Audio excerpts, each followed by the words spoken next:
Olá a todos, Olá. sejam bem-vindos a mais um Conversas na Adega. Hoje tenho uma convidada muito especial, por isso é que eu fiz a barba e venho de camisa, o que não é costume vir com aquelas t-shirts da espuma, da Ardidas e daquelas coisas. Então a minha convidada de hoje chama-se Doutora Ana Raquel Machado. Eu vou tratá-la por tu porque já a conheço desde miúda e... Boa tarde. Muito boa tarde a todos. Antes de mais, gostaria de dar os meus parabéns a todos os envolvidos neste podcast de Conversas da Adega, que chegou em excelente hora e que divulga não só o nosso património da Adega, que é icónico aqui na nossa vila, mas também várias pessoas prata da casa. Obrigada, Arthur, por teres ido ao barbeiro e trazer essa bonita camisa. Desculpa não ter trazido uma adequada, vim mais informal, mas doutora não. Só Ana Raquel e para ti sempre por tu e para todos também. Então é assim, Ana Raquel, sei que mais que tudo que tens feito um bom trabalho ou tens te interessado muito pelo património em Arruda, mas queria que começasses do princípio. Estás no Externato em Lisboa, que depois passou a Externato João Alberto Faria, que ainda é da tua altura, da minha já não, que eu já sou considerado um cota, e conta-me o teu percurso... Conta-me o teu percurso escolar, o que é que aconteceu a seguir, porque é que foste para a parte do património, cursos é que tiraste, que formações é que fizeste? Muito bem, como todos os arrudenses, iniciamos o nosso percurso em Arruda, passamos pelo pré-escolar, o primeiro ciclo, depois efetivamente estive no Externato Irene Lisboa, até ao meu 7º ano, e depois no 8º, com a criação do Externato João Alberto Faria, passei então também para esse externato, que ainda hoje existe e muito bem. Desde sempre eu tive esta apetência para as áreas do património. E a verdade é que eu tive a sorte de ter excelentes professores, eu costumo dizer, desde o ensino básico até à faculdade. E ajudaram-me a trilhar caminhos que por vezes poderiam parecer mais difíceis, mas que me possibilitaram chegar até mais longe. Gostaria de partilhar aqui algumas histórias, por exemplo, com a professora Carla Pintor, que me dava inglês no 5º ano, mas que tinha contado um pouco da sua experiência profissional, que antes de ser professora tinha passado por outras áreas também relacionadas com a interpretação de património e com ser guia e intérprete, e despertou em mim essa necessidade de olhar para o nosso património de outra forma. Eu acho que a Ruda dos Vinhos tem, sem sombra de dúvidas, um conjunto patrimonial muito, muito interessante, em várias áreas. Temos variedíssimas obras de arte, azulejos, pintura, escultura, arquitetura. E, portanto, é normal que dentro da vila, ao caminhar, e sendo uma arrudense que teve o privilégio de, em criança, poder palmear a vila a pé sozinha, infelizmente hoje em dia já não é possível. Já é mais complicado. E, portanto, conseguia passar por esses locais, falar com pessoas mais velhas, que infelizmente hoje em dia já não estão connosco, mas que me passaram muita sabedoria e que me passaram o gosto por valorizar, por dignificar o que é nosso. E, portanto, mesmo depois no secundário, quando estava a fazer História, apercebi-me de que era realmente uma das áreas que eu queria seguir. Pese embora, no 12º ano, eu tenha optado por colocar como primeira opção para a Faculdade de Direito e só depois a História da Arte. Porque, efetivamente, as saídas profissionais não eram vastas e eu, naquele momento, decidi optar por colocar algo que poderia ser mais seguro. Mas, felizmente, o destino tramou-me e colocou-me em História da Arte, e ainda bem, e fiz o meu percurso profissional na Faculdade de Letras da Universidade... fiz o meu percurso académico na Faculdade de Letras da Universidade de Lisboa, licenciei-me em História da Arte e mestre em História da Arte, e depois, mais tarde, fui rebuscar uma disciplina antiga que gostava muito, que era a Economia, e fiz Gestão Cultural no ISCTE. E, portanto, consegui agregar em mim todas as disciplinas que eu achava interessantes e, a partir daí, consegui começar o meu percurso profissional e ser hoje em dia aquilo que eu acho que poderei dizer que sou, que é historiadora de arte. Muito bem. Sei que também no teu percurso aqui do Externato João Alberto Faria foste nas extracurriculares, fizeste teatro. Acho que é uma daquelas coisas que também está na paixão, o teatro. Sim. Gostavas de voltar a fazer teatro? Gostavas que houvesse teatro em Arruda? Sei que também não tens muito tempo para isso, mas conta-me lá a tua história sobre o teatro na extracurricular aqui do externato de João Alberto Faria? Para além do teatro, fiz também parte do clube de rádio e, portanto, durante alguns anos tive o privilégio de poder fazer parte desse clube e animar os intervalos dos colegas. Portanto, a par e passo estava quer no clube da rádio, quer no clube de teatro. E, portanto, eu acho que também despertou em mim algumas características da minha parte comunicacional, que fui aprendido com os professores que ministravam esses clubes, e que nos permitiam aprender mais sobre disciplinas mais artísticas ou até mais específicas que nós não aprendíamos e, portanto, o externato tinha sempre essa oferta muito, muito variada. Sobre o teatro, como dizia bem, infelizmente não tenho muito tempo livre, mas eu acho que o teatro é estrutural e funcionalmente, não sei se poderei dizer assim, muito importante para todos nós, na construção até de personalidades e na construção para nós conseguirmos ficarmos mais soltos, porque o teatro dá-nos ferramentas, dá-nos bases, ensina-nos a estar em palco, ensina-nos a projetar a nossa voz e, portanto, isso permite-nos também, depois, enquanto profissionais, mais tarde, a percebermos que vamos buscar essas bases, tal como aconteceu, por exemplo, com o clube de rádio. Eu hoje em dia ainda continuo a falar muito rápido, eu sei, mas eu melhorei muito quando estava no clube da rádio, porque o professor ralhava comigo, nos dava aquele belíssimo ateliê, se podemos chamar assim, porque temos que pausar mais. E acreditem ou não, já passaram quase 20 anos desde que eu estive no clube da rádio, se calhar já passou algum tempo, agora que penso, e ainda me lembro das palavras, quer da professora Célia Lavareda, por exemplo, que nos dava, nós estávamos no teatro e ela quem nos administrava aquelas aulas, quer depois também o professor de música muito conhecido, de todos nós, que nos ensinava, por exemplo, estas questões. E eu percebo que esta parte do jornalismo, esta parte da rádio e esta parte do teatro foram para mim importantes também para estruturar aquilo que eu sou hoje em dia nestas pequenas áreas, que às vezes nós sentimos mais inseguros por falar em público ou para falar para uma grande plateia e, de facto, se começarmos desde jovens a apostar nestas áreas, nós conseguimos estar muito mais à vontade futuramente e apercebemos disso ao longo da nossa vida. Portanto, de facto, o ser arrudense acompanha-me todos os dias, porque onde quer que vá, eu digo sempre que sou de Arruda e portanto, sentimos isto. Quem é de cá sente isto? E hoje em dia a Arruda já não é reconhecida só pelo fuso. Primeiro chegávamos a um sítio qualquer e dizíamos, sou da Arruda dos Vinhos. Onde é que isso fica? O fuso, sim, conheço. Hoje em dia já muita gente conhece a Arruda dos Vinhos por ser a Arruda dos Vinhos, pelo património, pelas gentes, pelas pessoas que vivem cá, por algumas pessoas que se evidenciaram e são de cá, e por isso tudo. E tu és daquelas pessoas que eu tenho um especial apreço, porque tens feito um trabalho muito bom sobre o património, e queria que me falasses sobre o trabalho que tens feito em Arruda sobre o património. Sei que és viciada mais que tudo em azulejo, sei que explicas muito bem azulejo, sei que tenho uma visita guiada programada contigo ao património da Arruda e tu tens uma programada comigo à adega cooperativa da Arruda dos Vinhos e quando tivermos tempo havemos de o fazer. Claro. Agora fala-me sobre o património da Arruda, especialmente sobre o azulejo. Gostava que me contasses tudo, que eu sou um leigo na matéria. Um entusiasta. Ok, muito bem. Obrigada pelas tuas palavras, Artur. Claro que é um gosto também ter este feedback e é muito importante para quem desenvolve trabalho de investigação na área do património, saber que conseguimos chegar às populações, sobretudo às locais, porque eu julgo que a valorização parte de dentro para fora e, felizmente, desde 2017 que sou professora voluntária na Universidade das Gerações, onde leciono História da Arte, para quem se quiser juntar a nós fica o convite, e, portanto, também os meus alunos têm trilhado esse caminho e, de facto, como entusiasta dos azulejos, nunca deixo passar uma oportunidade em vão para falar sobre eles. A Arruda dos Vinhos é um museu aberto de azulejaria. Vamos começar, obviamente, pela nossa Igreja Matriz, que até tem um rótulo aqui de um vinho da adega cooperativa dedicado à nossa Igreja Matriz, Comenda de Santiago, passo a publicidade. E, portanto, na nossa Igreja Matriz, eu costumo dizer que, de facto, ela é um museu onde nós podemos encontrar pintura, escultura, azulejos e arquitetura.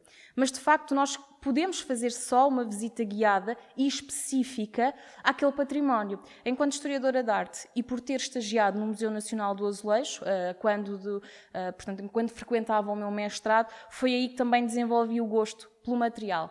Porque nós, historiadores de arte, A nossa formação é muito teórica e quando temos a oportunidade de fazer algo mais prático, é bom nós podermos mexer nos materiais, porque, salvo raras exceções, como sabem, os museus pedem-nos para nós nos afastarmos. Exatamente. E nós, os historiadores de arte, nós não fazemos as análises, são técnicos especialistas, os conservadores, restauradores têm o privilégio de se poder aproximar mais das obras de arte. Nós também, mas noutra ótica. E, de facto, quando comecei a contactar com o azulejo enquanto material, enquanto um simples objeto de barro 14 por 14 centímetros, tão pequeno, nos conta uma história tão interessante e ele funciona como um puzzle e, portanto, nós sabemos que esta arte revestia não só igrejas como palácios, como exteriores, como sabem. Também aqui, quando entramos na nossa adega, temos ali 2 painéis interessantíssimos de azulejos. Contam um bocadinho da história da vindima, também aqui da chegada das uvas. E, como sabes, é uma arte que era sensivelmente barata e que, portanto, nós portugueses apropriámos-nos dela e, como bem sabem, hoje em dia é considerada uma arte portuguesa, sendo que ela nem sequer foi iniciada por nós. Mas não, fugindo ao tema, como veem, é muito fácil fugirmos para outros caminhos, quando falamos de azulejos, em Arruda. Nós temos nas 4 freguesias, Arruda, Arranhó, Cardosa, Santiago, vários exemplares de azulejos, desde tempos mais recuados até tempos mais contemporâneos. Temos azulejos do século XVI, XVII, XVIII até XIX. Na nossa Igreja Matriz podemos até delinear uma pequena visita que vai do século XVI ao século XIX e, como vês aqui, já é bastante vasto. Já dedicamos ali algumas horas do nosso tempo a falar sobre os tipos de azulejos que existem, a sua cronologia, se são de padrão ou se são figurativos, e de padrão pressupõe ser um padrão, pode ser, por exemplo, o padrão maçaroca, que é muito conhecido, que é exatamente uma maçaroca, ou um figurativo que tem, por exemplo, a nossa igreja, o São Cristóvão e o Menino, por exemplo. Temos várias cores nos azulejos e também isso nos ajuda a contar uma história. Portanto, o meu conselho é que realmente procurem fazer esta visita só na Igreja Matriz e já terão aqui muito do vosso tempo preenchido para perceber como é que é a arte do azulejo. Mas não posso deixar escapar o Palácio do Morgado, no Centro Cultural do Morgado, atual Biblioteca Municipal Irene Lisboa, que tem um conjunto de azulejar fantástico e de grande qualidade, que até tem diferentes da nossa Igreja Matriz, até por um espaço ser religioso e outro ser mais palaciano civil, para não falar das nossas igrejas paroquiais, como por exemplo a Igreja de Cardosas, que foi recentemente intervencionada, ou a Igreja de Arranhó, que apesar de ter azulejos ponta-diamante mais recentes, é interessante que haja uma continuidade, como por exemplo a nossa Igreja Matriz de Arruda dos Vinhos. Portanto, falar sobre azulejos é um tema muito vasto e em Arruda dos Vinhos podemos fazer quase que uma rota do azulejo passando por todos estes séculos e percebendo como é que as histórias se contavam, como é que os artistas, por exemplo, traziam os azulejos desde a capital, a atual capital, até aqui, vinham em carroças, portanto demoravam muito tempo a cá chegar e não vinham montados os painéis, cada azulejo vinha separado, portanto eles depois tinham que ser aplicados nos espaços, nas igrejas. Por isso às vezes encontramos alguns erros na aplicação dos azulejos. Eu costumo brincar que a malta fez aquilo depois do almoço, mas é normal que aconteça, provavelmente depois de beberem um belo vinho de Arruda, não é? Mas é normal que aconteça porque muitas vezes quem aplicavam não eram os azulejadores que tinham feito os azulejos, eram outras pessoas, porque a aplicação era colocar argamassa. Os azulejos são como um puzzle que atrás tem um código alfanumérico e, portanto, qualquer um de nós que limpa aquela argamassa, quando eles são retirados das paredes, que limpa aquela argamassa, consegue montar o painel. Portanto, é seguir uma linha A, B, C, e, portanto, A1, A2, A3, e vamos fazendo a montagem. Quando conseguimos fazê-lo, é muito interessante perceber como é que os azulejos que vêm em caixas separados depois dão vida a histórias, a padrões, a cenas cotidianas, e é interessante. A arte do azulejo é, de facto, uma das mais interessantes, eu julgo, a par da pintura, aqui é mais o meu gosto pessoal, mas são muito interessantes por isso, porque a forma como chegam até nós é distinta, depois como são aplicados também, e existem pequenas dicas que nos permitem perceber, por exemplo, se é um azulejo do século XVII, os azulejos azul e branco, por norma 17, 18. Quando têm molduras recortadas, são século XVIII, do tempo barroco, por exemplo. Sabemos que os azulejos mais coloridos são do século XVI, XVII, embora, obviamente, hajam exceções à regra. Mas quando as pessoas começam a perceber isto e começam a identificar, também elas próprias se identificam com aquela arte e querem saber mais. E em Arruda eu sinto muito isto. As pessoas estão mais interessadas e, por isso, o interesse leva à valorização, e isso é muito importante para mantermos patrimónios que são difíceis de preservar, como os azulejos. Basta uma umidade E os azulejos, ao contrário das pinturas, nós tocamos todos nos azulejos, não é essa tentação, seja antigo ou não. Se estiver num palácio, se estiver numa igreja, nós temos essa tentação de tocar e, portanto, sofrem mais com a questão da conservação e restauro, mas para mim são, sem sombra de dúvidas, uma arte muito interessante. E em Arruda dos Vinhos, nós temos o privilégio de poder aqui ter um conjunto muito, muito, muito interessante e, sobretudo, vasto. E isso é o que nos caracteriza relativamente a este património. Sei que tens procurado, que estiveste nos Açores há pouco tempo, e tens procurado quem fez as pinturas, especialmente as da Igreja Matriz da Ruda. Conta-me essa experiência tua, conta-me a conclusão é que estás a chegar, ou se já chegaste a alguma conclusão. Muito bem. Esse é um dos desafios de ser historiador de arte. A par e passo com aquilo que eu acho que é o ensino e a mediação artística, que também são duas das áreas que nós, historiadores de arte, acabamos por ter como saídas profissionais, que foi aquelas que também selecionei para mim. A investigação é muito importante para nós, sobretudo quando falamos do mestre de Arruda dos Vinhos. Reparem, há uma carga emocional associada a este mestre, porque é da minha terra. Alguns outros historiadores de arte perguntam, mas porquê que é da Arruda dos Vinhos a meterem-se comigo? Porque também temos o mestre da Lourinhã, ou temos o mestre de outros locais.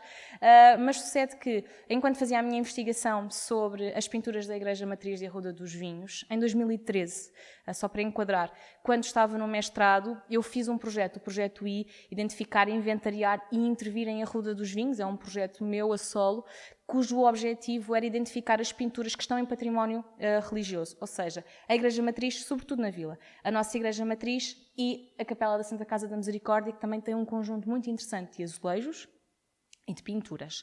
E quando comecei a fazer este meu estudo, fui naturalmente me aconselhando com professores do meio académico e fomos falando sobre esta temática. Naturalmente o professor Dr. Vítor Serrão já tinha abordado esta temática, também já tinha tentado identificar o mestre, refere-se também na minha ótica de pensamento, julgo que será esta, e de facto em 2018 fui convidada para ir aos Açores pela Acroart, um ateliê de restauro que estava a restaurar nada mais, nada menos do que pinturas que estão na Igreja da Graciosa, do mestre de Arruda dos Vinhos. Então, como historiadora de arte, consegui acompanhar alguma da parte que estavam a fazer sobre os raios-x e toda a intervenção de conservação e restauro e pude analisar ao perto e ver os pormenores dessas mesmas pinturas que, de facto, são muito próximas com as da Arruda dos Vinhos, sendo que na Graciosa o nosso mestre já seria um pintor mais definido, provavelmente mais velho, tal como nós, à medida que vamos envelhecendo, vamos ficando mais aprimorados na nossa profissão. Em alguns casos. Em alguns casos. No caso deste nosso mestre, sim. E aqui em Arruda, não sendo muito recuado, percebemos que ele mantém a sua qualidade. Tal como o professor Dr. Vítor Serrão apontou, eu julgo que será o filho de Gregório Lopes, e o nome Gregório Lopes é muito conhecido dos pintores do século XVI, o Cristóvão Lopes. Há aqui algumas parecenças a nível estilístico, composicional, de desenho, coisas muito específicas que nos permitem fazer estes paralelismos e comparar. Sabemos que em Portugal também existem pinturas em Cascais, Madeira, Açores, portanto o nosso pintor terá sido muito provavelmente frequentador da corte, o que lhe permitiu andar por vários locais e seria então um pintor mais conhecido, um pintor com mais conhecimento, daí eu achar que pode ser então este filho do Gregório Lopes, o Cristóvão Lopes. Esta minha ida aos Açores foi muito interessante por causa desta questão de poder acompanhar a parte da conservação e restauro e depois poder fazer uma releitura das obras em Arruda dos Vinhos depois de ter visualizado todas as características das obras que estão nos Açores e isso foi muito importante até para eu conseguir dimensionar melhor o corpus pictórico, ou seja, o número de pinturas que estão atribuídas ao mestre de Arruda dos Vinhos. Ele chama-se assim enquanto nós não conseguirmos comprovar o seu nome. Neste momento não existe documentação escrita ou outro tipo de documentação que nos permita ainda chegar a uma conclusão mais fidedigna, mas pelo menos nós estamos a trilhar caminho neste sentido, procurando a encontrar mais pistas que nos permitam chegar a este mestre. E, portanto, a Arruda dos Vinhos está em todo o lado e o nosso mestre está também nos Açores, com grande destaque e, portanto, até a imprensa acompanhou muito este restauro e permitiu-nos também dar aqui mais valorização, valorizar mais a nossa Igreja Matriz e as suas pinturas. Do património todo da Ruda, e sei que tu fazes visitas guiadas, diz-me quais são os locais mais emblemáticos do património da Arruda dos Vinhos, além da Igreja Matriz, do Palácio do Morgado, como já falaste. Fala-me dos outros todos, que todas as pessoas que se interessem por património possam ter grande interesse em visitar. Claro que sim. Antes de mais, convido-vos naturalmente a frequentarem... Antes de mais, convido todos a visitarem o site do município da Arruda dos Vinhos, onde o setor do turismo terá disponíveis todas estas visitas guiadas para quem as tencione fazer, mas enquanto historiadora de arte, de facto, há aqui um top 5 que eu não posso deixar de destacar, 2 como já mencionaste, e falo apenas na vila, mas a seguir poderei enumerar alguns das nossas freguesias. O Palácio do Morgado, Centro Cultural do Morgado, um polo agregador de cultura, de turismo, de património, portanto, acho que devemos sempre começar por aí, a depois partir para a nossa Igreja Matriz, e aí demoramos um bocadinho de mais tempo, porque temos, se calhar, uma visita mais longa e mais conversada. Depois continuamos e visitamos o nosso chafariz, monumento icónico, central da urbanidade, com um aparato cenográfico incrível, talvez um dos maiores chafarizes que conheço e, portanto, está em Arruda dos Vinhos e faz parte da nossa malha urbana. A Capela da Santa Casa da Misericórdia, pese embora nós arrudenses saibamos que ela tem uma utilização mais fúnebre, também podemos olhar para ela com outros olhos e a ver as pinturas, os azulejos que lá se encontram, que são muitíssimo interessantes. O nosso aqueduto, o nosso antigo aqueduto, que fica ao pé do Estrenado de João Alberto Faria, também é interessante que possamos olhar para ele, verificar como é que são as suas arcadas e, de facto, aqui temos um top 5, julgo que digo 5, não me esqueci de nada, que possamos visitar e que possamos estar e fazer, digamos que um circuito da vila pela nossa vila. Eu depois aconselho sempre a que provem um vinho de Arruda, acompanhado por um belo prato de Arruda, naturalmente, que provem as nossas bruxas da Arruda, que são indescritíveis, e acompanhadas, claro está, do licoroso Dona Elvira, mas isto é o que eu aconselho aos meus amigos e agora passo-vos também esta pequena nota, que é sempre esta pequena visita que eu aconselho, que é possível de fazermos a um domingo à tarde, de forma autónoma, e portanto é interessante que a Arruda dos Vinhos, sendo uma vila tão pequena, consiga agregar em si tantas qualidades atrativas, porque possamos passar aqui 1, 2, 3 dias ou mais, mas que possamos estar aqui a passar um belo momento a visitar património e, como sabem, nós comemos e bebemos, é uma tradição portuguesa, portanto, nós procuramos sempre essas duas coisas. Olha, agradeço-te muito teres vindo aqui. Foi muito elucidativo para mim e aprendi muito contigo também, porque, como a maioria dos arrudenses, e é o meu caso, ligamos a que temos um chafariz pombalino espetacular, mas depois não damos evidência aos outros monumentos, como a igreja. Fizeste-me ficar curioso de visitar a igreja, de ver os painéis dos azulejos, que se calhar eu já vi muitas vezes, mas nunca vi com olhos de ver. Queria-te agradecer o tempo que me dispensaste. Obrigada eu e desejo que uma excelente continuação para o vosso podcast. Eu por cá vou continuar a acompanhar e espero que vocês também. Eu espero que o teu trabalho também continue a ser muito bom e que e és um símbolo da Arruda hoje em dia em questão de património. Muito obrigada. Se calhar um dia vou desafiar para uma coisa. Olha lá, o que é que me vais desafiar? Uma visita guiada, filmada, em que tu vais explicar tudo e nós editamos o património todo da Arruda filmado. Muito bem, quem sabe. Muito obrigada. Obrigado. Obrigada eu. Obrigada. Obrigado.